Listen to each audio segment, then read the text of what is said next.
రాకాలోకంకి స్వాగతం. జై హింద్ మిత్రులారా.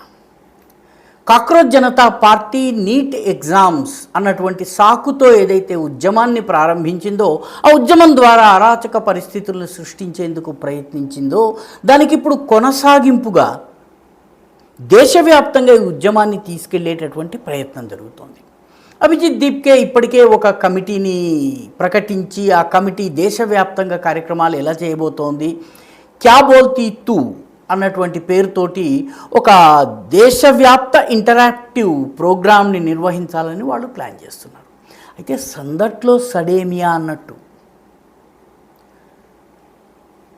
మార్క్సిస్ట్ లెనినిస్ట్ అంటే మావోయిస్ట్ ఆలోచన విధానం కలిగినటువంటి మార్క్సిస్ట్ లెనినిస్ట్ సంస్థలు కూడా దీనిని ఆసరాగా తీసుకుని ఎక్స్పాండ్ చేసేటటువంటి ప్రయత్నం జరుగుతోంది. ఈ అభిజిత్ దీప్కే ఉద్యమంతో సంబంధం లేకుండా ఐసా అనేటటువంటి సంస్థ, ఆల్ ఇండియా స్టూడెంట్స్ అసోసియేషన్, దీన్ని ఇప్పుడు ఇది ఒక దేశవ్యాప్త నెల రోజుల పాటు దేశవ్యాప్త పర్యటన కార్యక్రమాన్ని ఏర్పాటు చేసింది. శుక్రవారం అంటే ఆగస్టు 7 నుంచి మొదలుపెట్టి నెల రోజుల పాటు ఈ కార్యక్రమం జరుగుతుంది. అన్ని ప్రధాన పట్టణాల్లోకి వెళ్తుంది. రాంచీలో ఆగస్టు 7న జరిగింది, కలకత్తాలో ఆగస్టు 11న జరగబోతోంది, ఆగస్టు 14న జైపూర్లో జరుగుతోంది, ఆగస్టు 16, 17 హైదరాబాదులో జరగబోతోంది, ఆగస్టు 18న విజయవాడలో జరగబోతోంది, ఆగస్టు 20న చెన్నైలో జరగబోతోంది, ఆగస్టు 22న క్యాలికట్లో జరుగుతుంది, August 23 Bengaluru, August 25 Mumbai, August 26 Pune, August 27 Nagpur, August 29 Bhubaneswar, Orissa రాజధాని. అంటే ఈ పట్టణాలన్నింటినీ కూడాను ఐసా కవర్ చేయబోతోంది. జార్ఖండ్, పశ్చిమ బెంగాల్, మహారాష్ట్ర, తెలంగాణ, ఆంధ్రప్రదేశ్, తమిళనాడు, కేరళ, కర్ణాటక, బీహార్, ఉత్తరప్రదేశ్, ఉత్తరాఖండ్, పంజాబ్, హర్యానా, ఇతర రాష్ట్రాలలో కార్యక్రమాలు జరగబోతున్నాయి.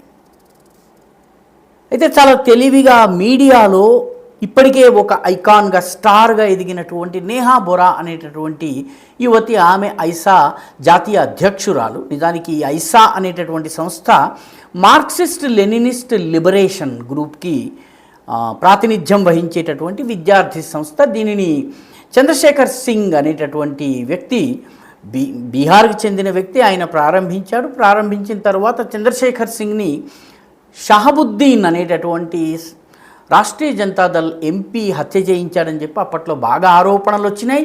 ఉద్యమాలు ఇవన్నీ చేశారు, కానీ ఇప్పుడు షహబుద్దీన్ని మర్చిపోయారు, చంద్రశేఖర్ని మర్చిపోయారు. ప్రస్తుతము ఈ మైనారిటీ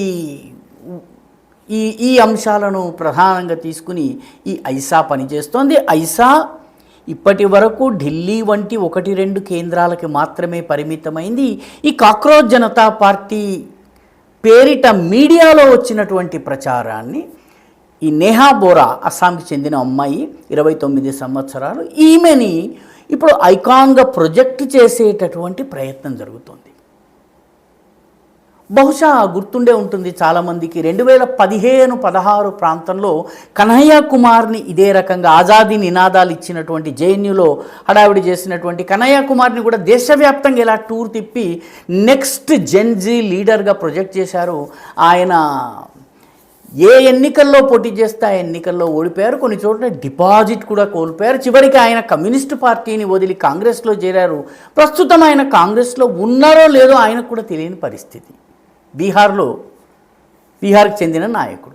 ఇప్పుడు ఈ నేహా బోరా కూడా దేశవ్యాప్త పర్యటన ఏదైతే జరుగుతున్నదో, ఇది ఒక రకంగా చూస్తే ఆమెతో పాటు తిరిగే వాళ్ళు ఎవరు, ఆమెతో పాటు ఆమె బాయ్ ఫ్రెండ్ ఐసా నాయకుడైనటువంటి దానీష్ అలీ, మనీష్, అమీన్, అమితోజ్, ఇటువంటి ఎవరైతే ఐసా కరడుగట్టినటువంటి కార్యకర్తలు ఉన్నారో వాళ్ళందరూ కూడా తిరుగుతున్నారు.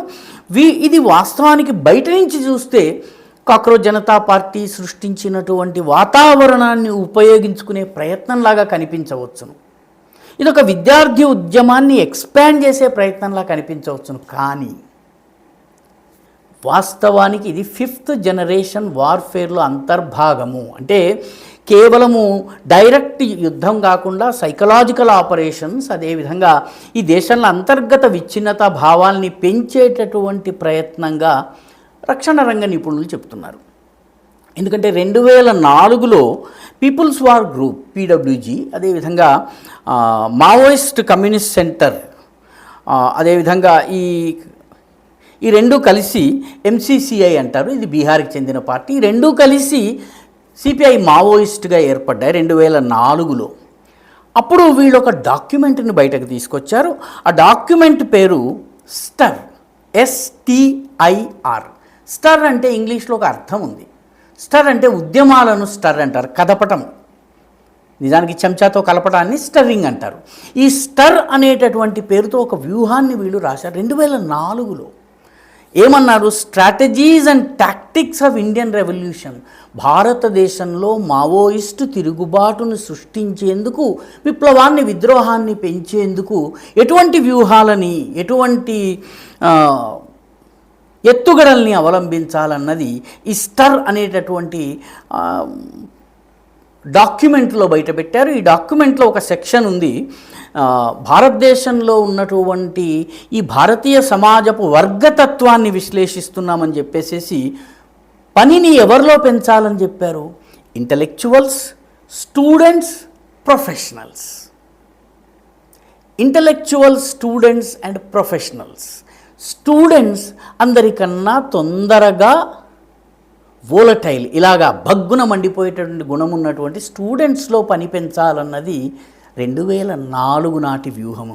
దీనిలో వాళ్ళు చాలా స్పష్టంగా చెప్పింది ఏంటంటే, ఈ ముగ్గురు కూడాను పెట్టని కోటల్లాగా పార్టీ కోసం పనిచేస్తారు. వీళ్ళు సరఫరాలను అందజేస్తారు, టెక్నాలజీని అందజేస్తారు, తమ యొక్క నైపుణ్యాలను ఇస్తారు, ఇన్ఫర్మేషన్ని పాస్ ఆన్ చేస్తారు, ఇతర లాజిస్టికల్ సపోర్ట్ని చేస్తారు. మొత్తం ఈ ప్రజా పోరాటం అని మావోయిస్టులు ఏదైతే తమ హింసకు అందమైన పేరు పెట్టుకున్నారో దానిని ఒక పట్టణ ప్రాంతాల తిరుగుబాటు ఉద్యమంగా మార్చడంలో వీళ్ళు కీలకమైన పాత్ర వహిస్తారని ఈ స్టర్ అనే డాక్యుమెంట్లోని పేజీ 30లో చెప్పారు. దాంతోపాటు వీళ్ళు ఒక మాట చెప్పారు, అర్బన్ ఏరియాలు, పట్టణ ప్రాంతాలలో ఉన్నటువంటి విద్యార్థులు కావచ్చును, ప్రొఫెషనల్స్ కావచ్చును, అదేవిధంగా మేధావులు కావచ్చును, వీళ్ళ ద్వారా 3 లక్ష్యాలను సాధించాలి. ఒకటి, mobilise and organise basic masses, ప్రజలను కలిపి దగ్గరికి తీసుకుని రావడం. 2 నెలల క్రితము నోయిడాలో కార్మిక ఉద్యమం పేరిట మొత్తం నోయిడాని స్తంభింపజేసి 80 చోట్ల ఏకకాలంలో విధ్వంసాన్ని సృష్టించారు.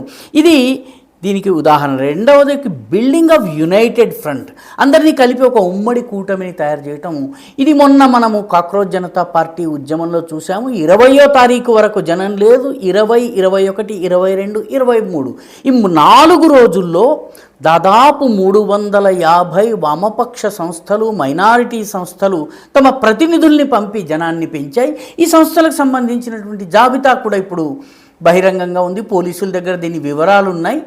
ఈ అంతర్జాతీయ మానవ హక్కుల సంస్థల దగ్గర నుంచి మొదలుపెట్టి విద్యార్థి సంస్థల దాకా, ఐసా వంటి సంస్థల దాకా అన్నీ దీనిలో ఉన్నాయి. ఇది 2వ యునైటెడ్ ఫ్రంట్. ఈ యునైటెడ్ ఫ్రంట్ని మనము రైతు ఉద్యమం పేరిట ఢిల్లీని దిగ్బంధనం చేసే కుట్రలో చూసాము, అదేవిధంగా షాహీన్బాగ్ సమయంలో చూసాము, ఇప్పుడు తాజాగా జంతర్ మంతర్లో చూసాము. 3వది, to send the cadres to rural areas. ఈ క్యాడర్, ఈ రకంగా తయారైనటువంటి యువకుల్ని గ్రామాలకు పంపి గ్రామాల్లో తిరుగుబాటు తీసుకుని రావాలి. అది 3వ స్టేజ్, దానికి సమయం పడుతుంది.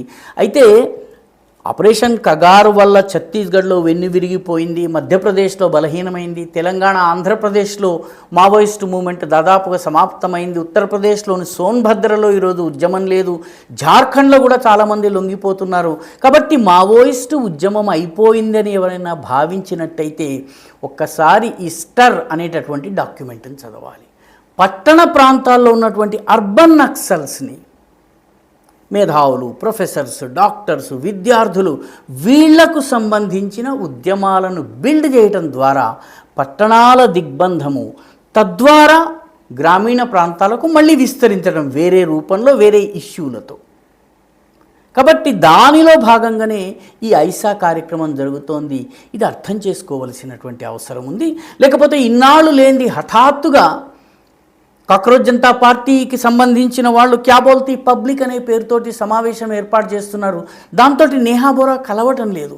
తన పార్టీని పెంచుకునే ప్రయత్నంలో భాగంగా వామపక్షానికి పెట్టని కోటలుగా ఒకప్పుడు ఉన్నటువంటి ప్రాంతాలను ఎంచుకుని పర్యటన చేస్తున్నది. కాబట్టి ఈ గేమ్ని అర్థం చేసుకోవలసినటువంటి అవసరం ఉంది. ఇదొక 5th జనరేషన్ వార్ఫేర్, 5వ జనరేషన్ యుద్ధం ఇది అని చెప్పి రక్షణ రంగ నిపుణులు చెప్తున్నారు. రాబోయే రోజుల్లో రాంచీలో అయితే ఆమెకు చుక్కెదురైంది. ఆమె ప్రసంగిస్తుంటే ఆమెను వేదిక నుంచి బలవంతంగా దింపేశారు. మిగతా చోట్ల ఏమవుతుందో చూడాలి. ఎందుకంటే జార్ఖండ్లో ఈ విద్యార్థి ఉద్యమం ఏదైతే ఉందో అది జాతీయవాద శక్తుల చేతిలో ఉన్నట్టుగా అనిపిస్తోంది. కాబట్టి వాళ్ళు మాకు రాజకీయాలు వద్దు అని చెప్పి ఈమెను పంపించారు. మిగతా చోట్ల ఏమవుతుందో చూడాల్సి ఉంది.